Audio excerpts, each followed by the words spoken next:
ओम शांति। मुरली है 3 अप्रैल 2023।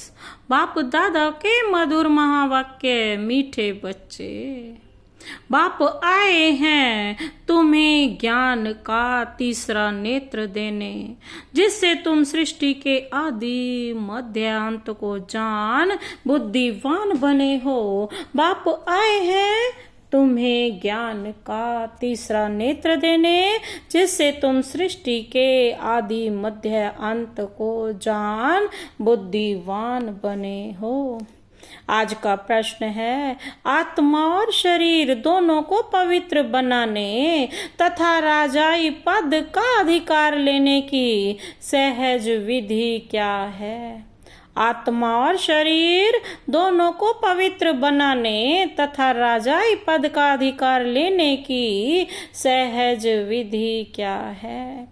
बाबा ने उत्तर दिया, तुम्हारे पास देह सहित जो भी पुराना कखपन है उसे एक्सचेंज करो, बाप के हवाले कर दो, पूरा बलि चढ़ो, बाप को ट्रस्टी बनाओ, श्रीमत पर चलते रहो तो आत्मा और शरीर दोनों पवित्र बन जाएंगे। राजाई पद प्राप्त हो जाएगा। जनक भी बलि चढ़ा तो उनको जीवन मुक्ति मिली। तुम बच्चे भी बाप को वारिस बनाओ तो 21 जन्मों का अधिकार मिल जाएगा। आज का गीत है, नयनहीन को राह दिखाओ प्रभु। ओम शांति। बच्चों ने गीत सुना। यह भक्त भगवान को पुकारते हैं। भगवान को पूरा ना जानने के कारण मनुष्य कितना दुखी है, कितना माथा मारते रहते हैं भक्ति मार्ग में। सिर्फ इस जन्म की बात नहीं, जब से भक्ति मार्ग शुरू हुआ है तब से धक्के खाते रहते हैं। भारत में ही पूज्य देवी देवताओं का राज्य था, जिसको स्वर्ग सचखंड कहा जाता था। अब भारत झूठ खंड है।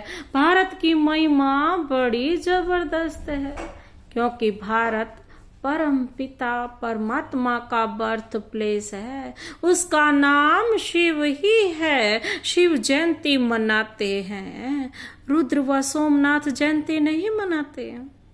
शिव जयंती व शिवरात्रि कहा जाता है। अब सभी नयनहीन बुद्धिहीन हैं, क्योंकि सब में 5 विकार प्रवेश हैं। रावण ने सबको नयनहीन और बुद्धिहीन बनाया है।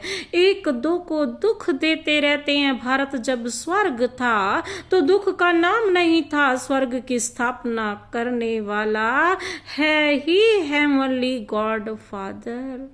अभी सब भक्तों का भगवान तो जरूर एक होना चाहिए ना। सभी नयनहीन है, अर्थात ज्ञान के चक्षु व डिवाइन इंसाइट नहीं है। भगवानु वाच, मैं तुमको राजयोग सिखाता हूँ। श्रीमत भगवत गीता है ना मुख्य। श्री अर्थात श्रेष्ठ मत से अब तुमको बुद्धिवान बनाया जाता है। दिव्य चक्षु अर्थात ज्ञान का तीसरा नेत्र देते हैं। वास्तव में ज्ञान का तीसरा नेत्र तुम ब्राह्मणों को मिलता है, जिससे तुम बाप को और बाप की रचना के आदि मध्य अंत को जान जाते हो। इस समय सर्वव्यापी है देह अहंकार व 5 विकार, इसीलिए सभी घोर अंधियारे में हैं। तुम बच्चों के पास रोशनी है। तुम्हारी आत्मा सारे वर्ल्ड की हिस्ट्री ज्योग्राफी को जान गई है। आगे तुम सब अज्ञान में थे। ज्ञान अंजन सतगुरु दिया, अज्ञान अंधेर विनाश। जो पूज्य थे वही फिर पुजारी बन पड़े हैं। पूज्य हैं रोशनी में, पुजारी हैं अंधेरे में। परमात्मा को आप ही पूज्य, आप ही पुजारी नहीं कह सकते। वह तो है ही परम पूज्य, सबको पूज्य बनाने वाला। उनको कहा जाता है परम पूज्य, परम पिता, परमात्मा। कृष्ण को थोड़ी कह सकेंगे, उनको सब गॉड फादर नहीं कहेंगे। निराकार गॉड को ही सब गॉड फादर कहते हैं। है वह भी आत्मा, परंतु परम है, इसलिए उनको परम पिता परमात्मा कहा जाता है। आत्मा और परमात्मा का रूप एक ही है। जरूर हम आत्मा है और वह परमात्मा सदैव परम धाम में रहने वाला है। अंग्रेजी में उनको सुप्रीम सोल कहा जाता है। बाप कहते हैं तुम गाते भी हो आत्मा परमात्मा अलग रहे बहुकाल, ऐसे नहीं परमात्मा परमात्मा से अलग रहे बहुकाल। ऐसे तो कोई नहीं कहता ना, बच्चा ही पिता से अलग रहता है। नहीं, पहले नंबर का अज्ञान है।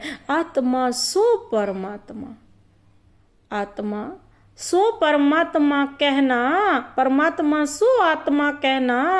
आत्मा तो जन्म मरण में आती है और परमात्मा तो आते ही नहीं है।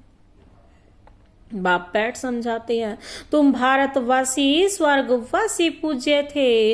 यह सारी ईश्वरीय फैमिली हो गई ना। अच्छा भला यह तो बताओ तुम माता पिता किसको कहते हो? यह कौन कहते हैं? आत्मा कहती है ना। तुम मात पिता हम बालक तेरे, तुम्हारी कृपा से सुख स्वर्ग के सुख घनेरे हमको स्वर्ग में मिले हुए थे। तुम मात पिता आकर स्वर्ग की स्थापना करते हो तो हम आपके बच्चे बनते हैं ना। बाप कहते हैं मैं संगम पर ही आकर राजयोग सिखलाता हूँ नई दुनिया के लिए। बाप आकर समझाते हैं तुम मुझे भूल गए हो, मेरी तो शिव जयंती भी भारत में मनाते हो ना। गाया भी जाता है शिवरात्रि। कौन सी रात्रि? शिव की शिवरात्रि। शिवरात्रि में आते हैं ना। यह ब्रह्मा की बेहद की रात है। संगम पर आकर रात से दिन अर्थात नरक से स्वर्ग बनाते हैं। शिवरात्रि के अर्थ का भी कोई को पता नहीं है। भगवान है निराकार। मनुष्यों के तो जन्म बाई जन्म शरीर के नाम बदलते हैं।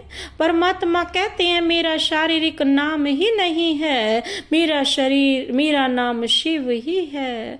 मैं सिर्फ बूढ़े वानप्रस्थ तन का आधार लेता हूँ। यह पूज्य था, अब पुजारी बना है। शिव बाबा आकर स्वर्ग रचते हैं, हम उनके बच्चे हैं तो जरूर हम स्वर्ग के मालिक होने चाहिए ना। वह शिव बाबा है ऊंचे ते ऊंचा। ब्रह्मा विष्णु शंकर का पार्ट अपना अपना है। हर एक एक्टर का पार्ट अपना है। हर एक आत्मा में अपना सुख का पार्ट नूंदा हुआ है। बाप कलप कलप आकर भारतवासियों को स्वर्गवासी बनाते हैं। उसको भूल गए हैं। कहते हैं फलाना स्वर्गवासी हुआ, अरे अब तो नरक है तो पुनर्जन्म जरूर नरक में ही लेंगे ना। तो फिर तुम उनको नरक का भोजन क्यों खिलाते हो? स्वर्ग में तो अथाह वैभव हैं, फिर उनकी आत्मा को मंगाकर नरक का भोजन क्यों खिलाते हो? पतित ब्राह्मण को खिलाते हो, प्याज आदि खिलाते हो, वहां थोड़े ही यह होता है। तो देखो भारत की क्या हालत हो गई है। भगवानु वाच, अब मैं तुमको ज्ञान का तीसरा नेत्र देता हूँ। तुम फिर से राजाओं का राजा बनेंगे। देवी देवताएं 84 जन्म भोग पूज्य से पुजारी बन गए हैं। तुम जानते हो हम शिव बाबा के वारिस बने थे। शिव बाबा ने स्वर्गवासी बनाया था, तब उनको सब याद करते हैं। ओ गॉड फादर रहम करो। साधु भी साधना करते हैं क्योंकि यहाँ दुख है तो निर्वाण धाम जाना चाहते हैं। आत्मा परमात्मा में लीन तो होती नहीं, यह समझना भूल है। अब तुम कहते हो हम आत्मा परम धाम में रहने वाली हैं, हम आत्मा सो देवी देवता कुल में आएंगे। फिर 84 जन्म भोगेंगी हम सो आत्मा, फिर दैवी कुल, क्षत्रिय कुल, वैश्य कुल, शूद्र कुल में आएंगे। शिव बाबा जन्म मरण में नहीं आते, सिर्फ आकर भारत को स्वर्ग बनाते हैं। गाया भी जाता है ना, सतयुग में सूर्यवंशी श्री लक्ष्मी नारायण की डिनाइस्टी थी। जैसे क्रिश्चियन घराने में Edward the first, Edward the second, third चलता है ना, वैसे ही वहां भी Lakshmi Narayan the first, Lakshmi Narayan the second, third, ऐसे 8 राज गद्दी चलती हैं, डिनाइस्टी। अभी तुम ब्राह्मणों का तीसरा नेत्र खुला है, बाप बैठा आत्माओं से बात करते हैं। तुम ऐसे 84 का चक्र लगाकर इतने इतने जन्म लेते आए हो। वर्णों का भी एक चित्र बनाते हैं ना, जिसमें देवता, क्षत्रिय, वैश्य, शूद्र बनाते हैं। अब तुम जानते हो हम सो ब्राह्मण चोटी है, इस समय हम हैं ईश्वरीय औलाद प्रैक्टिकल में। इस समय राजयोग और ज्ञान से हमको सुख घनेरे मिलते हैं। कोई तो सूर्यवंशी राजा रानी का वर्षा लेते हैं और कोई चंद्रवंशी का। सारी किंगडम स्थापन हो रही है, हर एक अपने पुरुषार्थ से वह पद पाएंगे। कोई अगर पूछे कि अभी पढ़ते पढ़ते हमारा शरीर छूट जाए तो क्या पद मिलेगा, तो बाबा बतला सकते हैं, योग से ही आयु बढ़ती है, विकर्म विनाश होते हैं। और कोई उपाय पतित से पावन बनाने का नहीं है। पतित पावन कहने से ही भगवान याद आता है। भगवान है कौन यह नहीं जानते। बाप कहते हैं मैं आता ही हूँ भारत में, यह मेरा बर्थ प्लेस है। सोमनाथ का मंदिर कितना आलीशान था, यह बाप ही बच्चों को समझाते हैं, जिसके फिर बाद में शास्त्र बनते हैं। भक्ति मार्ग में ही यह यादगार बनना शुरू होते हैं। जब पुजारी बनते हैं तो पहले पहले सोमनाथ का मंदिर बनाते हैं। भारत तो सतयुग त्रेता में बहुत साहूकार था, मंदिरों में अथाह धन था, भारत हीरे तुल्य था, अब तो कंगाल कोड़ी तुल्य है। फिर बाप आकर भारत को हीरे तुल्य बनाते हैं। सारा झाड़ जड़ जड़ी भूत अवस्था को पाया हुआ है। बाप कहते हैं अपनी शक्ल तो देखो, लक्ष्मी नारायण को वरने लायक हो। नारद की कहानी है ना, पतित आत्मा पवित्र लक्ष्मी अथवा नारायण को कैसे वर सकेगी।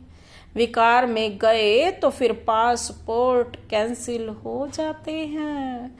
अपने आप को देखा जाता है, मम्मा के गद्दी नशीन बन सके, यह है ही पतित दुनिया।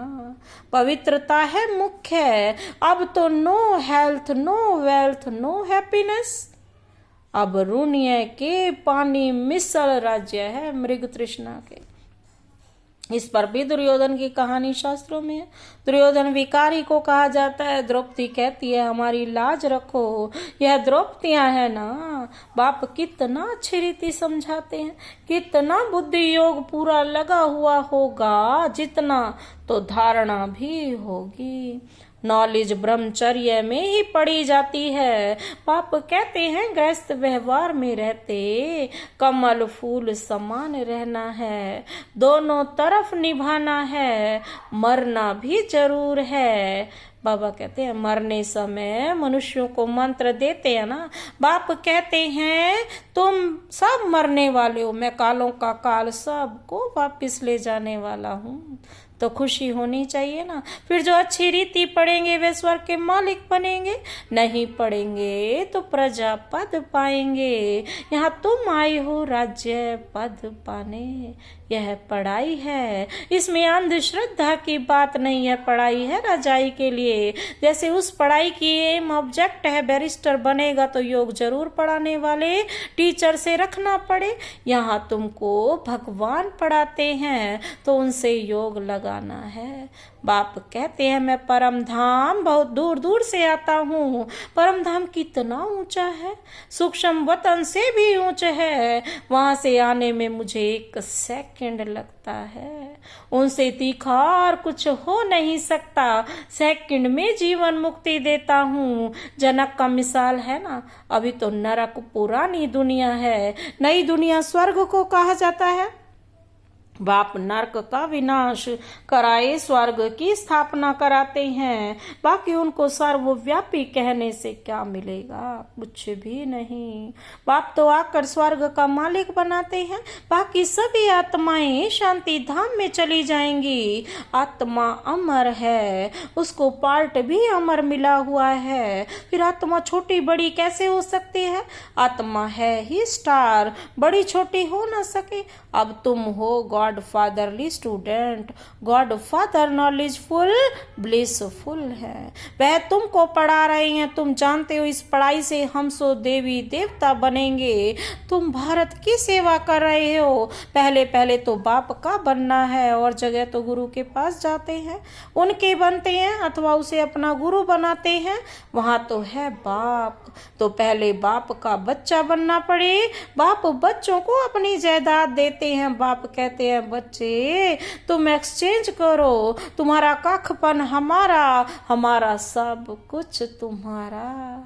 देह सहित जो कुछ है वह सब कुछ मेरे को दो। मैं तुम्हारी आत्मा और शरीर दोनों को पवित्र बना दूंगा, और फिर राजाई पद भी दूंगा। तुम्हारे पास जो कुछ है वह बलि चढ़ो, मुझे ट्रस्टी बनाओ, मेरी श्रीमत पर चलो। जनक राज्य भाग्य सहित बलि चढ़ा तो उनको जीवन मुक्ति मिली।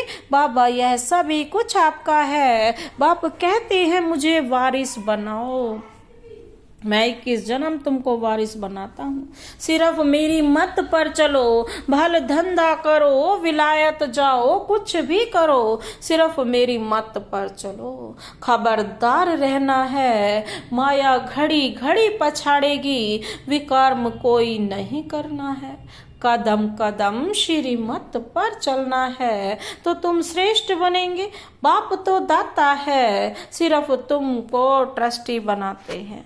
कहते भी हो यह बच्चे धन आदि सब भगवान का दिया हुआ है। अब भगवान कहते हैं मुझे दो, मैं एक्सचेंज करता हूँ, मैं प्रतिज्ञा करता हूँ। श्रीमत पर चलने से तुमको ऐसा श्रेष्ठ बनाऊंगा। यह है राजयोग। यह लक्ष्मी नारायण भी इस राजयोग से ऐसे बने हैं। बिड़ला जिसने लक्ष्मी नारायण का मंदिर बनाया है वह खुद नहीं जानते कि यह लक्ष्मी नारायण इतने धनवान कैसे बने। अब बाप समझाते हैं यहाँ के गरीब वहां के साहूकार बनेंगे, और साहूकारों का सब मिट्टी में मिल जाएगा। अच्छा, मीठे मीठे सिकिलदे बच्चों प्रति माता पिता बाप दादा का याद प्यार और गुड मॉर्निंग। रूहानी बाप की रूहानी बच्चों को नमस्ते। हम रूहानी बच्चों की रूहानी बाप दादा को नमस्ते नमस्ते, गुड मॉर्निंग। धारणा के लिए मुख्य सार है, पहला पॉइंट है माता पिता के गति नशीन बनने के लिए पवित्रता की धारणा करनी है। दोनों तरफ निभाते हुए पढ़ाई पर पूरा ध्यान देना है। दूसरा पॉइंट है कोई भी विकर्म नहीं करना है। बहुत खबरदार हो, श्रीमत पर चलते रहना है, ट्रस्टी जरूर बनना है। आज का वरदान है अपने मस्तक बीच सदा बाप की स्मृति इमर्ज रखने वाले मस्तक मणि भव। अपने मस्तक बीच सदा बाप की स्मृति इमर्ज रखने वाले मस्तक मणि भव। स्पष्टीकरण है मस्तक मणि अर्थात जिसके मस्तक में सदा बाप की याद रहे, इसी को ही ऊंची स्टेज कहा जाता है। अपने को सदा ऐसी ऊंची स्टेज पर स्थित रहने वाली श्रेष्ठ आत्मा समझ आगे बढ़ते रहो। जो इस ऊंची स्टेज पर रहते वह नीचे की अनेक प्रकार की बातों को सहज पार कर लेते हैं। समस्याएं नीचे रह जाती हैं तो स्वयं ऊपर हो जाते हैं। मस्तक मणि का स्थान ही ऊंचा मस्तक है, इसलिए नीचे नहीं आना है, सदा ऊपर रहो। आज का स्लोगन है, बेफिक्र बादशाह की स्थिति का अनुभव करना है तो मेरे को तेरे में परिवर्तन कर दो। बेफिक्र बादशाह की स्थिति का अनुभव करना है तो मेरे को तेरे में परिवर्तन कर दो। अच्छा, ओम शांति।